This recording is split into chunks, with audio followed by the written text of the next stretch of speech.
Assalamualaikum, terima kasih masih mau menyimak di sini di ruang gelap. Dalam kisah genderuwo pemberi kekayaan. Jangan lupa untuk di-subscribe, tidak berlama-lama lagi mari kita mulai.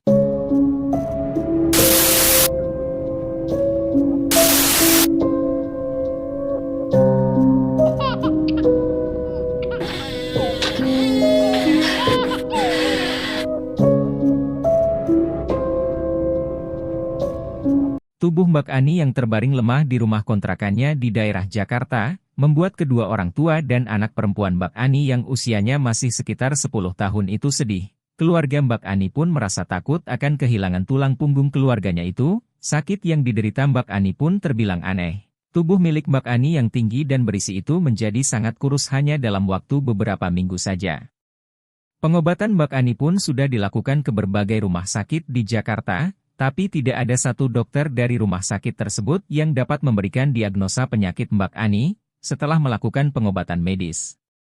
Mbak Ani pun dibawa ke sebuah tempat pengobatan alternatif, dan dari tempat pengobatan itulah baru diketahui jika Mbak Ani terkena penyakit non-mis yang disebabkan oleh makhluk gaib yang sedang menggerogoti tubuhnya. Orang yang mengobati Mbak Ani itu sangat yakin jika Mbak Ani sedang menuai karma yang telah diperbuatnya selama beberapa tahun belakangan ini. Bang Rudi berkata, yang awalnya enggan untuk membantu pengobatan Mbak Ani, sakit yang dirasakan orang-orang yang meninggal akibat ulah dari sosok jin yang telah memberikan sesuatu kepada ibu memang begitu rasanya. Sekarang, kalau ibu tak mau mengakui perbuatan ibu selama ini, lebih baik saya pulang saja Bu, imbuh Bang Rudi lagi. Baik Pak Ustadz, saya akan menceritakan semuanya. Balas Mbak Ani dengan air mata yang jatuh di pipinya. Waktu itu kehidupan kami sangat susah Pak Ustadz. Setelah saya hidup sendiri, saya pun harus menanggung kehidupan anak saya serta kedua orang tua saya, ujar Mbak Ani menceritakan seluruh kejadian yang dialaminya. Mbak Ani harus rela meninggalkan anak perempuannya yang baru berusia 3 tahun demi mencari kebutuhan hidup keluarganya. Setelah rumah tangga Mbak Ani yang hancur akibat suaminya pergi dengan perempuan lain, Mbak Ani pun mau tidak mau harus membiayai kehidupannya sendiri, anak perempuannya, dan juga kedua orang tuanya yang sudah mulai sakit-sakitan. Bersamaan dengan keterpurukan kehidupan keluarga Mbak Ani, datanglah tawaran pekerjaan di sebuah kota besar di daerah Jawa Tengah. Pekerjaan yang ditawarkan oleh seorang penyalur pekerja rumah tangga itu, langsung diambil Mbak Ani dengan komisi yang akan dibayarkan setelah Mbak Ani menerima gaji pertamanya. Baru saja 1 minggu Mbak Ani bekerja di rumah keluarga Sasongko, tapi Mbak Ani sudah merasakan beberapa hal ganjil pada saat jam menunjukkan pukul 12 malam. Sudah 3 malam itu Mbak Ani merasa demam tinggi ketika pukul 12 malam, dan demam yang dialaminya akan hilang 1 jam kemudian. Setelah demam yang dirasakannya menghilang, barulah Mbak Ani dapat tertidur pulas hingga Mbak Ani selalu terbangun pada pukul 5:30 pagi. Sejak 3 hari itulah Mbak Ani telat bangun karena Mbak Ani tidak mendengar alarm yang dipasang di handphonenya, dan juga di jam weker kecil yang berada di meja tempatnya menyimpan peralatan kosmetiknya. Mbak Ani yang merupakan orang baru, yang bekerja di rumah itu hanya diberi tugas untuk membersihkan halaman belakang rumah keluarga Sasongko yang sangat luas tersebut, dan setelah tugasnya selesai, Mbak Ani hanya menunggu tugas selanjutnya dari Bu Harni, istri dari Pak Sasongko. Tapi setelah Bu Harni tahu jika Mbak Ani sudah 3 hari belakangan ini selalu terbangun pada pukul 5:30 pagi, Bu Harni pun tidak memberikan tugas lain, karena memang di rumah besar itu sudah ada 4 asisten rumah tangga lainnya yang mengurus rumah keluarga Sasongko tersebut. Pada malam berikutnya kejadian janggal pun mulai dirasakan kembali oleh Mbak Ani yang pada malam Jumat itu mulai merasakan sakit di sekujur tubuhnya, disertain demam tinggi. Tidak seperti malam-malam sebelumnya, di malam Jumat Kliwon itu, Mbak Ani mengalami demam pada pukul 9 malam, dan berakhir tepat pada pukul 12 malam. Di saat Mbak Ani tertidur pulas itulah, Mbak Ani bermimpi bertemu dengan sosok pria bertubuh gagah dan tegap serta memiliki wajah yang sangat tampan. Pria tersebut memperkenalkan diri dengan nama Harjuna. Di dalam mimpinya tersebut Mbak Ani merasakan seperti berada di dunia nyata, dan Mbak Ani pun mulai enggan untuk kembali terbangun karena Mbak Ani tidak ingin berpisah dari sosok Harjuna tersebut. Ketika terbangun dari tidurnya Mbak Ani pun merasakan kesedihan yang mendalam, dia pun mulai sadar jika sosok lelaki yang ditemuinya dalam mimpinya tersebut hanyalah angan-angannya, atau hanya sekedar bunga tidurnya saja. Di pagi harinya setelah menyelesaikan tugas membersihkan halaman belakang rumah yang sangat luas itu, Mbak Ani pun ditemui Bu Harni yang menanyakan tentang bagaimana perasaannya selama bekerja di rumah keluarganya tersebut. Mbak Ani pun mengatakan bahwa dia sebenarnya betah bekerja di rumah itu, tapi Mbak Ani merasa heran karena sudah beberapa malam dia merasakan demam tinggi dan juga sakit di sekujur tubuhnya itu. Hendak apa-apa Mbak, mungkin Mbak kecapean saja, nanti kalau sudah 1 bulan bekerja di sini, rasa sakit itu akan pergi dengan sendirinya, Bu Harni menjelaskan. Iya Bu, saya harap juga begitu, balas Mbak Ani sambil tersenyum ke arah Bu Harni. Yang bahagia di sini ya Cah Ayu, nanti gajimu akan Ibu naikkan 2 kali lipat setelah kamu bekerja 1 bulan di sini, balas Bu Harni sambil mencubit kecil pipi Mbak Ani. Sore menjelang waktu maghrib, di kamar Mbak Ani yang berada di sebelah kamar Mbak Yani mulai tercium aroma bunga yang sangat wangi sekali. Karena Mbak Ani merasa heran dengan kamarnya, Mbak Ani pun segera menghampiri Mbak Yani dan menanyakan tentang wangian yang tercium sangat harum di kamarnya. Sudah biasa nih, nanti juga bau itu hilang sendiri, mungkin itu pengharum ruangan otomatis, ujar Mbak Yani menjawab pertanyaan Mbak Ani. Apakah Mbak Yani merasakan demam dan sakit di sekujur tubuh di jam-jam tertentu Mbak? Tanya Mbak Ani yang sudah merasakan keanehan pada dirinya. Waktu aku datang sih iya nih, tapi mungkin karena lelah dalam perjalanan saja sepertinya, jawab Mbak Yani menjelaskan. Baiklah Mbak, kalau begitu saya kembali ke kamar saya dulu, balas Mbak Ani yang langsung pergi meninggalkan kamar teman bekerjanya tersebut. Ketika Mbak Ani mulai memasuki kamarnya, rasa kantuk yang teramat sangat pun langsung dirasakan oleh Mbak Ani. Padahal waktu itu jam masih menunjukkan pukul 6:30 malam. Karena sudah tidak kuat lagi menahan rasa kantuknya, Mbak Ani pun langsung merebahkan tubuhnya di atas tempat tidur kecil yang selalu tertata dengan rapi tersebut. Tidak butuh waktu lama, Mbak Ani pun mulai terlelap dan mulai memasuki alam mimpinya. Mbak Ani yang saat itu merasa berada di sebuah tempat yang sangat indah pun tidak kuasa menahan rasa bahagianya. Baru kali ini Mbak Ani berada di sebuah tempat dengan keindahan yang sangat mempesona itu. Di saat Mbak Ani masih terpukau dengan keindahan di tempatnya berada, tiba-tiba muncul sosok Harjuna yang langsung memeluk tubuh Mbak Ani dari belakang. Mbak yang awalnya terkejut pun langsung merasakan tenang dan damai ketika pelukan hangat Harjuna. Semakin erat mendekap tubuhnya, aroma harum tubuh Harjuna langsung membuat Mbak Ani mulai tidak berdaya. Tapi di saat-saat Mbak Ani mulai terbuai dengan pelukan Harjuna, tiba-tiba saja Mbak Ani teringat wajah anak gadisnya, serta kedua orang tuanya di desa. Sontak hal itu membuat Mbak Ani tidak nyaman dan meminta Harjuna untuk melepaskan pelukannya tersebut. Aku akan memberikan apapun yang kau mau nih, ujar Harjuna dengan tatapan mata teduhnya. Aku tahu Mas, saat ini aku hanya sedang bermimpi, dan aku akan merindukan MU ketika aku terbangun dari tidurku nanti, balas Mbak Ani yang kini wajahnya tertunduk lesu. Aku bisa datang kapanpun kau mau nih, seru Harjuna sambil memegang tangan kanan Mbak Ani. Katakanlah siapa kau yang sebenarnya Mas, dan apa tujuan MU terus menggangguku? Ujar Mbak Ani yang sontak membuat Harjuna terkejut. Aku sudah merasakan adanya hal janggal, ketika tubuhku mulai demam beberapa hari lalu, dan aku mulai curiga ketika Bu Harni memperlakukanku dengan istimewa di sini. Padahal aku hanyalah seorang pembantunya, imbuh Mbak Ani yang mencoba melepaskan genggaman tangan Harjuna. Haryanti adalah manusia yang sudah aku beri kekayaan, dan dia selalu memberikan wanita yang aku inginkan nih. Jawab Harjuna dengan pandangan mata tajam yang terus menatap wajah Mbak Ani. Jadi apakah aku memang sengaja akan ditumbalkan Mas? Tanya Mbak Ani yang sepertinya sudah paham dengan arah pembicaraan Harjuna. Awalnya memang begitu nih, tapi kini sepertinya semua akan berubah, karena aku merasa jatuh cinta kepadamu. Jawab Harjuna dengan jujur, bagaimana kau tahu kalau aku bukan manusia dan bagaimana kau tahu kalau aku memang sedang mengambil tumbal yang telah disediakan oleh Harni? Tanya Harjuna dengan wajah terkejutnya. Di hari pertama aku sampai di rumah ini aku melihat Bu Harni sedang melakukan sebuah ritual di kamar bawah yang dipenuhi dengan bunga-bunga. Aku yang ingin menanyakan tugasku pada Bu Harni sempat terkejut ketika Bu Harni mulai membuka satu persatu pakaiannya di kamar yang lampunya masih menyala terang tersebut. Entah Bu Harni lupa menutup pintu kamar tersebut atau memang sengaja agar aku tahu jika dia sedang melakukan ritual. Bukankah benar apa yang aku katakan ini, Mas, ujar Mbak Ani menjelaskan kepada Harjuna sambil menanyakan kebenaran dari apa yang dia pikirkan itu benar. Semua dugaanmu itu benar tapi sepertinya tumbal yang Harni berikan hari ini, malah akan membuatnya celaka saat ini. Jawab Harjuna yang disambut senyum manis dari Mbak Ani, kalau begitu aku persembahkan tubuh dan jiwa Harni kepada MU Mas, dan aku minta semua kekayaan seperti yang dimilikinya. Ujar Mbak Ani dengan tegas, aku akan wujudkan keinginan MU itu nih, ujar Harjuna yang langsung memeluk erat tubuh Mbak Ani. Buat dia merasakan sakit yang teramat sangat Mas. Aku akan menyaksikan bagaimana Harni tersiksa rasa sakit, seperti yang dulu pernah dirasakan oleh orang-orang yang dijadikan tumbal Mas.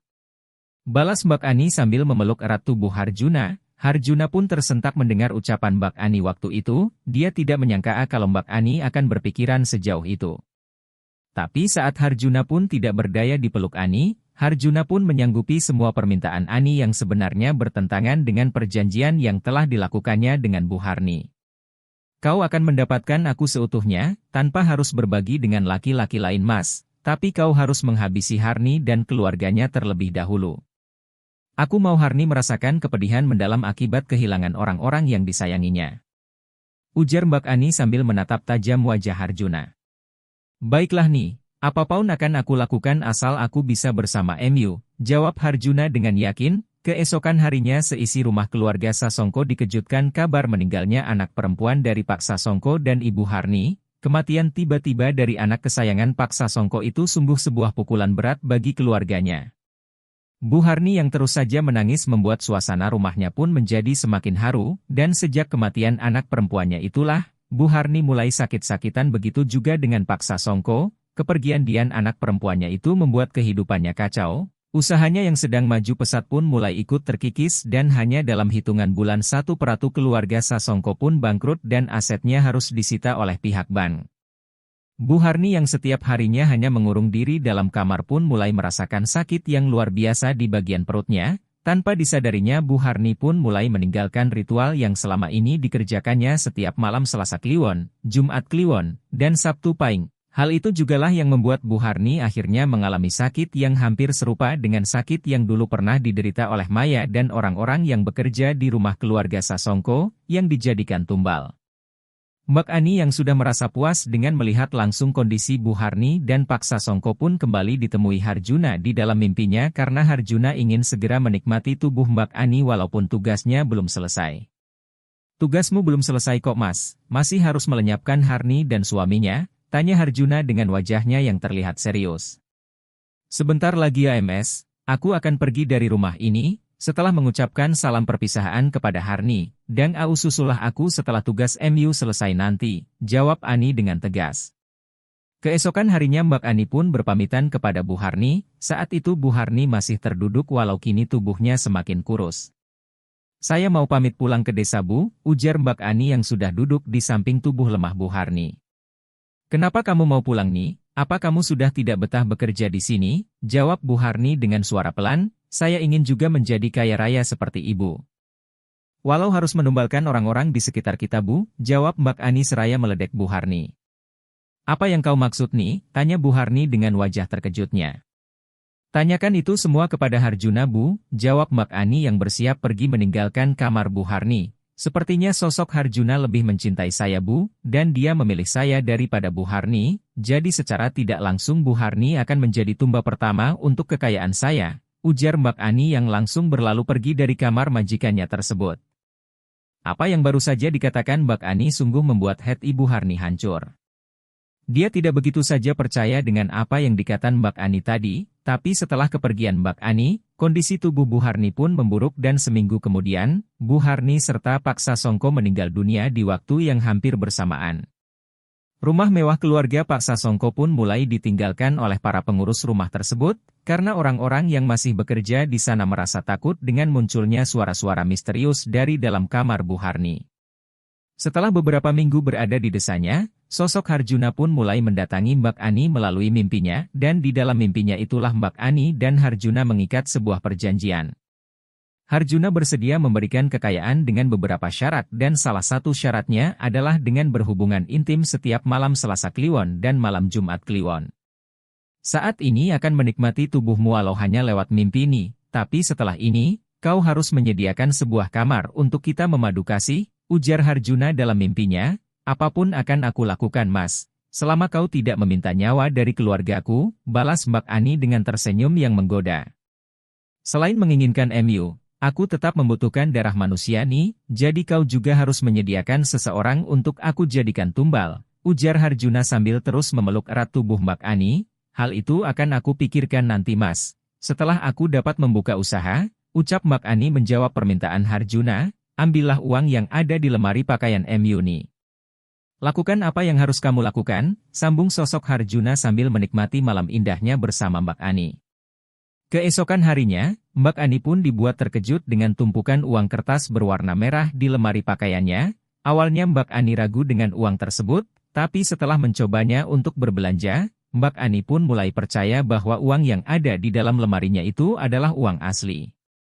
Sempat merasa bingung dengan semua yang telah terjadi dan terus memikirkan bagaimana uang sebanyak itu ada di lemarinya, Mbak Ani pun lalu bertanya dengan Harjuna di dalam mimpinya, uang itu baru sebagai tanda jadi, yang aku berikan kepadamu nih, aku harap kau segera mencari tempat agar kita bisa bertemu dan bersentuhan secara langsung.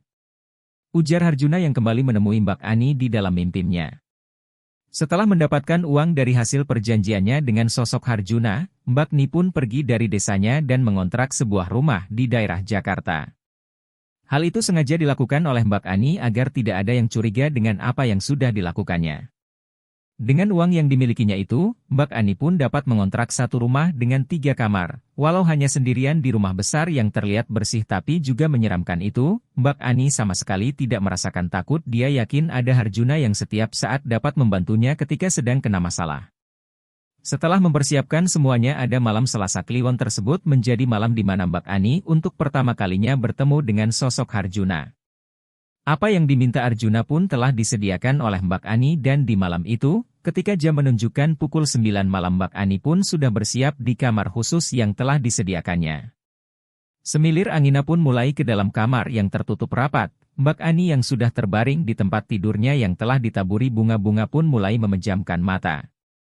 Rasa kantuk pun mulai dirasakan Mbak Ani saat itu, hingga akhirnya sosok yang ditunggu pun datang mendekap tubuh Mbak Ani dari belakang. Setelah kedua makhluk berbeda alam itu bergumul, dan meraih kenikmatan yang sangat besar. Tiba-tiba Mbak Ani pun mulai merasakan sesuatu yang janggal yang ada pada sosok Haruna yang telah menggumulinya tersebut. Tangan kekarannya Harjuna berbeda ketika Mbak Ani menyentuhnya, dan perasaan takut pun mulai dia rasakan ketika kulit lembut di bagian tubuh Harjuna berubah menjadi bulu lebat yang terasa sangat kasar. Bulu-bulu hitam itu terasa tajam menusuk tubuh Mbak Ani seperti ujung pada sapu yang biasa digunakannya untuk membersihkan rumahnya. Nafas harum Harjuna pun berubah menjadi bau menyengat yang membuat Mbak Ani mulai tidak nyaman. Dan ketika Mbak Ani membalikkan tubuhnya ke arah sosok pria yang dikaguminya itu, Mbak Ani pun terperanjat hingga tidak bisa berkata-kata lagi. Harjuna yang tadi ada di sampingnya, kini berubah menjadi makhluk berbulu hitam di sekucur tubuhnya. Taring sosok makhluk tersebut sangatlah tajam dan aroma tubuhnya pun berubah seperti aroma ubi bakar tapi lebih menyengat lagi. Menyadari kekasihnya itu mulai takut dengan kondisi tubuhnya, Harjuna pun terbangun dari tidurnya lalu mulai berdiri dan menjelaskan secara gamblang siapakah dirinya. Aku adalah bangsa jin hitam, yang sering disebut orang nama Genderuwo, ujar sosok Harjuna yang kini berdiri memunggungi Mbak Ani, beginilah wujudku yang sebenarnya nih. Imbuh Harjuna sambil perlahan memalingkan wajah ke arah manusia yang saat itu dia sayanginya. Iya Mas, jawab Mbak Ani singkat sambil gemetar ketakutan.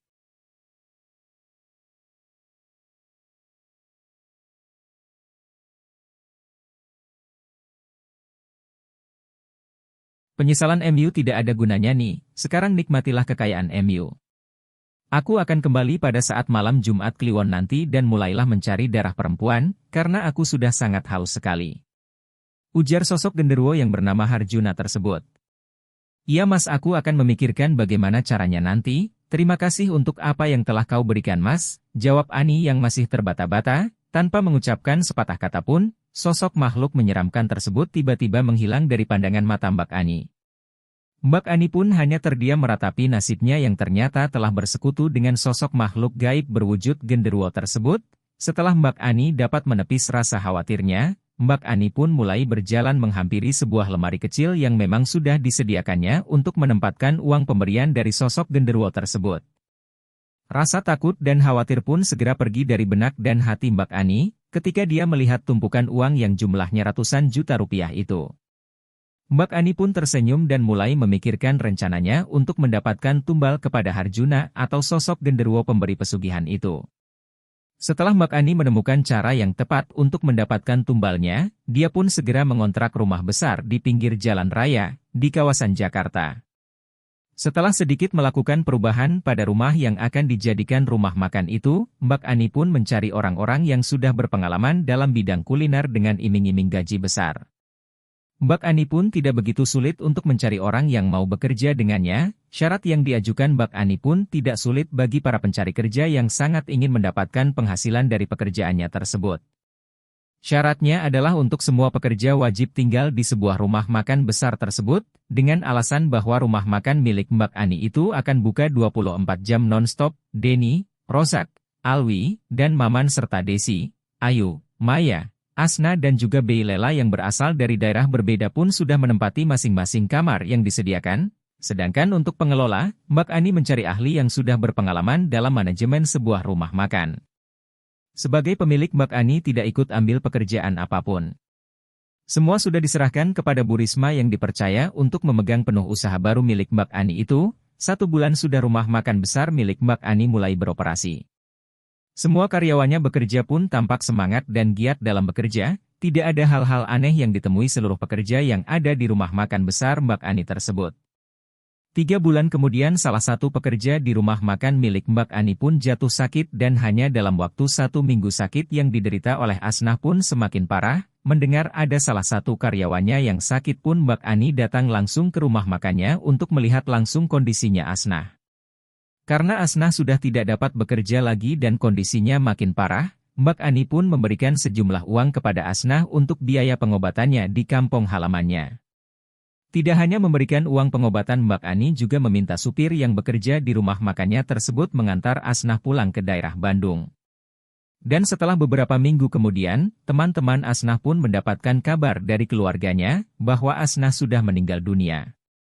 Mbak Wiwik pun meminta salah satu karyawan di sana untuk datang ke rumah Asnah dengan membawa sejumlah uang yang diberikan langsung oleh Mbak Ani. Dan saat itu Maya serta Denny lah yang berangkat ke kota tempat tinggal Asnah dengan diantar Pak Dirun, supir yang juga bekerja di rumah makan milik Mbak Ani tersebut. Sudah hampir 1 tahun, rumah makan milik Mbak Ani beroperasi. Semua tampak normal dan tidak ada hal-hal ganjil yang terjadi di rumah makannya itu. Karyawan rumah makan bertambah lagi, karena memang rumah makan dengan menu lengkap dan harga terjangkau itu selalu ramai dikunjungi orang, hingga tibalah saatnya harus memberikan tumbal lagi kepada Haruna. Pada saat hari jadi rumah makan itu, semua karyawan yang bekerja di rumah makan itu berkumpul untuk merayakan hari rumah makan tersebut. Disitulah saatnya Mbak Ani memilih langsung orang yang akan jadi tumbalnya. Karena pada saat itu sosok Harjuna pun hadir bersama Mbak Anik untuk memilih sendiri siapa yang akan menjadi mangsanya. Beberapa hari kemudian, salah satu karyawan rumah makan yang bernama Tani pun jatuh sakit, dengan kondisi yang hampir sama seperti Asnah, tubuh lemas, demam tinggi di waktu-waktu tertentu. Dan setelah itu, Mbak Anik datang seolah memberi pertolongan. Sama seperti Asnah, Tani pun diminta untuk pulang dulu dan melakukan pengobatan di rumahnya. Tidak lupa juga Mbak Anik memberikan sejumlah uang kepada Tani untuk digunakannya berobat, dan setelah beberapa hari kemudian Tani pun meninggal dunia dengan kondisi yang sangat mengenaskan. Kejadian itu hampir terjadi di setiap tahunnya, sepertinya sudah banyak perempuan muda yang menjadi tumbal pesugihan yang dilakukan Mbak Anik. Hingga suatu hari Bang Rudi serta beberapa temannya secara tidak sengaja datang dan makan di rumah makan yang terlihat sangat asri itu. Bang Rudi tidak melihat apapun lewat mata batinnya, karena memang rumah makan Mbak Anik itu tidak menggunakan penglaris apapun. Hingga akhirnya Bang Rudi pun melihat Maya sedang membawakan minuman ke meja tempat Bang Rudi dan kawan-kawannya berada. "Neng, kalau lagi gak enak badan istirahat, jangan dipaksa buat kerja, entar malah sakit, kan repot," ujar Bang Rudi yang langsung menyapa Maya. "Iya Bang, perasaan saya lagi gak enak badan juga rasanya pada nyeri," balas Maya, yang langsung bergegas kembali ke dapur. "Kenapa Bang Rudi?" tanya Hasan yang penasaran. "Gua lihat ada yang gak beres sama mbak-mbak yang nganterin minuman tadi," jawab Bang Rudi sambil mengedarkan pandangannya, mencari di mana Maya berada. karena masih merasa penasaran setelah menyelesaikan makan siangnya. Bang Rudi pun menghampiri Denny yang sedang membersihkan meja di lantai 2. Bang Rudi yang sudah memiliki firasat buruk pun segera menghampiri Denny yang masih sibuk bekerja itu. "Bro, maaf nih saya mau tanya," ucap Bang Rudi yang sudah berdiri di hadapan Denny. "Iya bang, ada apa ya bang?" jawab Denny yang langsung menghentikan aktivitasnya. "Udah berapa orang yang kerja di tempat ini, yang sakit parah terus meninggal?" tanya Bang Rudi yang membuat Denny terkejut. "Lah kok abang tahu?" balas Denny yang merasa heran dengan apa yang ditanyakan Bang Rudi. "Saya cuma gak tega aja sama teman perempuan yang tadi bawain minum ke meja gua," jawab Bang Rudi sambil menunjuk ke arah meja tempat makannya yang masih terdapat beberapa orang di sana. "Memangnya teman saya lagi sakit juga ya bang?" tanya Denny yang mulai khawatir dengan teman-temannya. "Baru mulai dan insya Allah belum terlambat untuk disembuhkan," jawab Bang Rudi sambil menghisap rokok gudang garam filter kesukaannya. "Yang pertama sakit terus meninggal namanya Asna bang, dia orang Bandung. Yang kedua Tani orang Cikarang, yang ketiga Marni orang Jawa Tengah dan hampir setahun yang lalu orang Subang namanya Minah bang," jawab Denny sambil mengingat-ingat nama teman yang pernah bekerja bersamanya. "Buset dah udah banyak korban begitu pada kagak curiga ampun dah," balas Bang Rudi yang mulai duduk di depan bangku kosong. Denny yang merasa penasaran dengan maksud Bang Rudi pun lalu ikut duduk di depan Bang Rudi dan mulai menanyakan apa yang sebenarnya terjadi dengan teman-teman mereka yang sakit lalu meninggal dunia dengan sangat cepat itu. "Yang aneh lihat ada energi gelap yang nempel kayak lintah di badan teman perempuan tadi bro," ujar Bang Rudi yang membuat Denny terkejut. "Coba lu tanya dah ke temen lu, gua gak tahu namanya. Tapi temen lu yang lagi sakit, mukanya pucet, nanti kalau udah ketemu lu hubungi gua ya. Simpan nih nomor telepon gua," imbuh Bang Rudi yang langsung berpamitan untuk pergi. Beberapa hari kemudian, Denny pun menghubungi Bang Rudi dan meminta tolong untuk melihat kondisi Maya yang terlihat mulai parah. Bang Rudi yang pada saat itu sedang tidak sibuk pun segera meluncur ke lokasi untuk melihat langsung kondisi Maya yang berada di mes rumah makan tersebut. "Astagfirullahaladzim," ucap Bang Rudi ketika masuk ke dalam kamar Maya bersama Denny. "Pak Dirun, Ayu, dan beberapa orang lainnya, enak bener lu gelendotan di badan orang," ujar Bang Rudi membuat Denny, Pak Dirun, dan yang lainnya bingung. Apa yang dilihat Bang Rudi memang berbeda dengan apa yang dilihat Denny, Pak Dirun, Ayu, dan yang lainnya.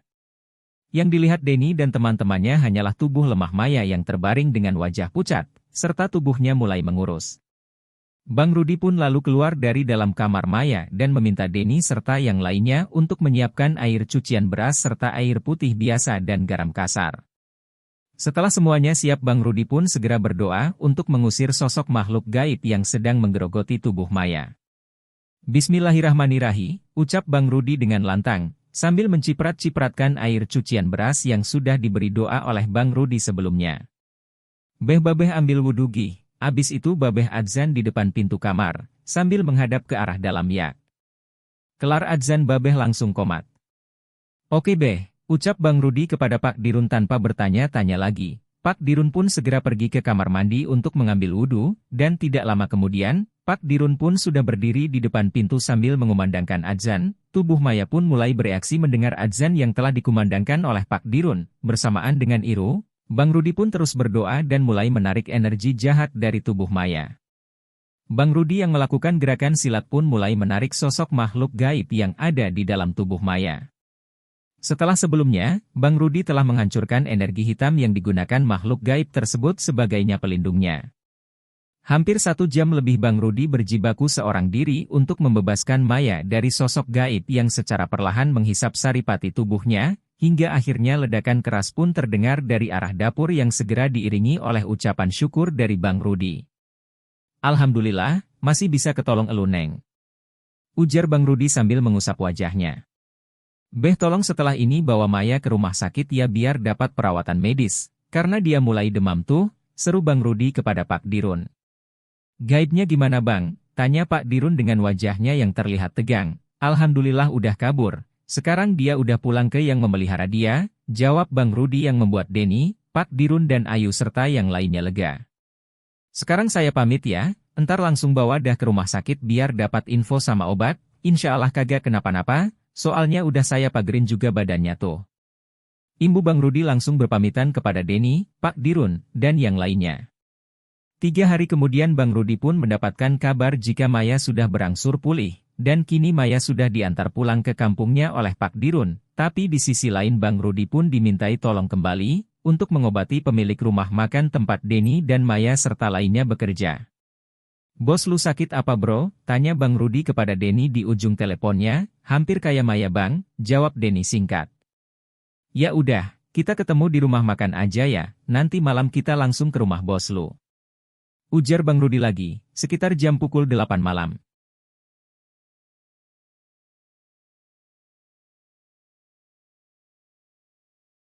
Bang Rudi pun sampai di rumah makan milik Mbak Anik, Denny dan Pak Dirun, serta Bu Risma pun segera mengantar Bang Rudi ke rumah kontrakan milik Mbak Anik.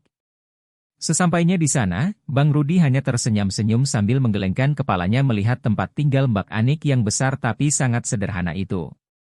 Bang Rudi yang sudah tahu penyakit yang diderita Mbak Anik pun segera meminta Mbak Ani untuk berterus terang di dalam kamarnya, yang saat itu ada Bu Risma, orang tua dari Mbak Ani, serta anak perempuannya dan juga Bang Rudi. Mbak Anik pun menceritakan semuanya, apa yang diceritakan Mbak Anik itu pun sontak membuat Bu Risma marah, dan langsung pergi meninggalkan kamar milik Mbak Anik yang tidak lain adalah bos daripada Bu Risma. Coba kalau makhluk itu sampai mencelakai anak perempuan ibu, apa yang akan ibu lakukan? Tanya Bang Rudi yang membuat Mbak Anik diam 1000 bahasa. "Sekarang ibu mau bagaimana?" tanya Bang Rudi dengan tegas. "Saya ingin bertobat Pak Ustadz, walau saya harus mati saya ikhlas, asalkan diberi kesempatan untuk bertaat dan kembali ke jalan yang benar," ucap Bu Anik dengan suara lirih dan berlinangan air mata. "Alhamdulillah kalau ibu sudah sadar, insya Allah saya akan membantu ibu jika ibu memang benar-benar ingin bertobat," balas Bang Rudi yang membuat Mbak Ani menangis. "Untuk penyembuhan Bu Anik tentunya akan memakan waktu dan proses yang lama, jadi saya harap ibu bersabar dengan apa yang ibu alami ini ya. Yakinlah bahwa semua ini teguran dari Allah dan ibu harus sabar menghadapinya. Saya tidak bisa langsung mengusir makhluk gaib yang selama ini sudah menggauli ibu, dan memberikan ibu harta serta kekayaan, tapi insya Allah perjanjian itu dapat diputuskan." Imbuh Bang Rudi lagi. "Terima kasih, Pak Ustaz, terima kasih sudah mau menolong saya yang hina ini," balas sambil terisak. "Berterima kasihlah kepada Allah Subhanahu wa Ta'ala yang telah memberikan ibu hidayah. Alhamdulillah ceritanya sudah selesai, mohon maaf jika ada kesalahan kata dari kami. Semoga bertemu di video selanjutnya hanya di ruang gelap."